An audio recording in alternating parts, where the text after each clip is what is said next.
Renungan Harian Katolik, Jumat 29 Juli 2022. Meneladani kasih Allah. Yesus adalah kebangkitan dan hidup.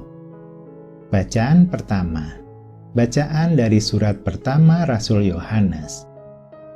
Anak-anakku yang kekasih, marilah kita saling mengasihi, sebab kasih itu berasal dari Allah. Dan setiap orang yang mengasihi lahir dari Allah dan mengenal Allah. Barang siapa tidak mengasihi, ia tidak mengenal Allah, sebab Allah adalah kasih. Dalam hal inilah kasih Allah dinyatakan di tengah-tengah kita, yaitu bahwa Allah telah mengutus anaknya yang tunggal ke dunia, supaya kita hidup olehnya. Inilah kasih itu, bukan kita yang telah mengasihi Allah, tetapi Allah lah yang mengasihi kita, dan telah mengutus anaknya sebagai silih bagi dosa-dosa kita. Anak-anakku kekasih, jikalau Allah sedemikian mengasihi kita, maka haruslah kita pun saling mengasihi. Tidak ada seorang pun yang pernah melihat Allah. Tetapi jika kita saling mengasihi, Allah tetap di dalam kita, dan kasih-Nya sempurna di dalam kita. Beginilah kita ketahui, bahwa kita berada di dalam Allah dan Dia di dalam kita, yaitu bahwa Ia telah mengaruniakan kita mendapat bagian dalam Roh-Nya. Kami telah melihat dan bersaksi bahwa Bapa telah mengutus Anak-Nya menjadi juru selamat dunia.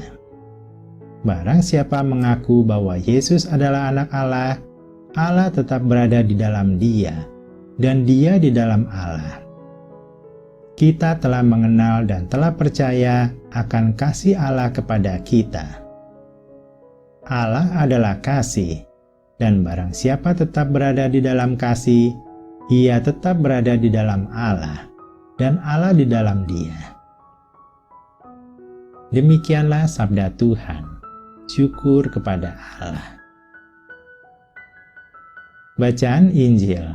Inilah Injil suci menurut Yohanes. Menjelang hari raya Paskah, banyak orang Yahudi datang kepada Marta dan Maria untuk menghibur mereka berhubung dengan kematian saudaranya. Ketika Marta mendengar bahwa Yesus datang, ia pergi mendapatkannya. Tetapi Maria tinggal di dalam rumah. Maka kata Marta kepada Yesus, "Tuhan, sekiranya Engkau ada di sini, saudaraku pasti tidak mati. Tetapi sekarang pun aku tahu bahwa Allah akan memberikan kepadamu segala sesuatu yang engkau minta kepadanya." Kata Yesus kepada Marta, "Saudaramu akan bangkit." Kata Marta kepadanya, "Aku tahu bahwa ia akan bangkit pada waktu orang-orang bangkit pada akhir zaman." Jawab Yesus, "Akulah kebangkitan dan hidup. Barang siapa percaya kepadaku, ia akan hidup walaupun sudah mati. Dan setiap orang yang hidup serta percaya kepadaku tidak akan mati selama-lamanya. Percayakah engkau akan hal ini?" Jawab Marta, "Ya Tuhan, aku percaya bahwa Engkaulah Mesias, Anak Allah, Dia yang akan datang ke dalam dunia."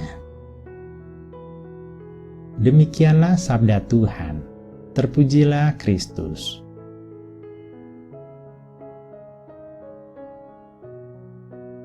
Renungan bacaan pertama. Meneladani kasih Allah. Kasih Allah. Allah adalah sumber kasih, dan kasih adalah sifat dasar Allah. Kasih itu dinyatakan melalui pengorbanan Yesus dan pengorbanan Bapa yang telah merelakan anaknya. Barang siapa menyatakan bahwa ia mengenal Allah, ia harus mengasihi saudara-saudara seiman sebagai sesama anggota tubuh Kristus. Anak-anak Allah yang mengasihi. Sebagai anak-anak Allah, kita pun dituntut meneladani karakter Bapa. Salah satunya adalah pengasih. Orang yang mengasihi membuktikan bahwa ia telah lahir dari Allah. Meski kasih yang kita miliki itu belum sempurna, harus tetap dinyatakan dan harus tetap bertumbuh. Dan seperti Bapa yang mengasihi semua orang tanpa kecuali, kita pun harus melakukannya juga. Kita harus selalu mengasihi di dalam situasi dan kondisi apapun. Renungan bacaan Injil. Yesus adalah kebangkitan dan hidup. Pengakuan iman Marta. Lazarus telah wafat selama 4 hari ketika Yesus tiba. Ketika ia tiba di sana, Marta menyayangkan keterlambatan Yesus.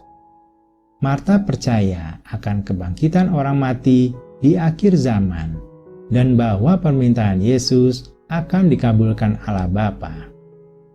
Ini adalah bentuk pengakuan iman. Namun pernyataan Yesus, "Akulah kebangkitan dan hidup," menguji pengakuan iman yang keluar dari hati dan kepercayaan yang lebih sungguh-sungguh dan mendalam dari Marta, bahwa kuasa Allah yang membangkitkan orang mati dan kehidupan sejati ada di dalam Yesus. Barang siapa percaya kepada Yesus, ia akan hidup walaupun sudah mati. Sebenarnya Yesus sedang menegaskan 2 macam kebangkitan, yaitu kebangkitan fisik bagi semua orang percaya pada akhir zaman untuk menerima surga kekal, dan kebangkitan rohani yang sudah dialami semua orang percaya. Yesus adalah Tuhan yang berkuasa pada kedua kebangkitan itu. Respon pengakuan iman Marta meningkat. Marta sungguh percaya bahwa Yesus adalah Sang Mesias, Anak Allah, yang mempunyai kuasa itu. Percaya dan mempercayakan diri kepada Tuhan. Percaya dan mempercayakan diri adalah 2 hal yang tidak selalu berjalan beriringan. Seseorang bisa mengaku percaya kepada Tuhan, tetapi belum tentu ia mempercayakan hidupnya pada pengaturan Tuhan. Masih banyak dari kita yang bersikap seperti ini. Misalnya, percaya kepada Tuhan cukup diwujudkan beribadah seminggu sekali dan mengikrarkan pengakuan iman. Hari ini kita dapat belajar dari Marta yang bukan saja percaya kepada Tuhan, namun juga mempercayakan hidupnya kepada Tuhan. Dengan kematian Lazarus, iman Marta ditingkatkan untuk mempercayakan hidup dan masa depannya kepada Tuhan yang berkuasa penuh atas hidup dan mati seseorang. Dengan sungguh memahami bahwa Yesus adalah kebangkitan dan hidup, sebagai orang yang percaya kepadanya, hidup kita akan berubah menjadi penuh semangat. Kita menjalani hidup ini penuh dengan sukacita dan berpengharapan.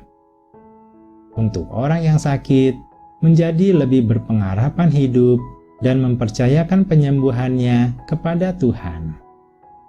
Dan untuk orang yang ditinggal meninggal, orang yang dikasihinya, kesedihan berubah menjadi sukacita dan pengharapan, karena percaya bersama Yesus kita akan dibangkitkan dan hidup di dalam kerajaan-Nya.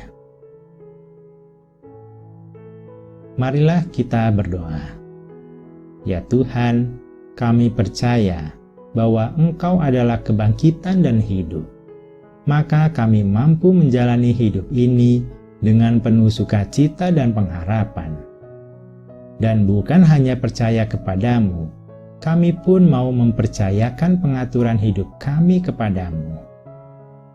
Sebagai ungkapan rasa syukur, kami mau lebih bersemangat lagi melayanimu dan meneladani sifat kasih-Mu, yaitu mengasihi semua orang tanpa kecuali. Amin.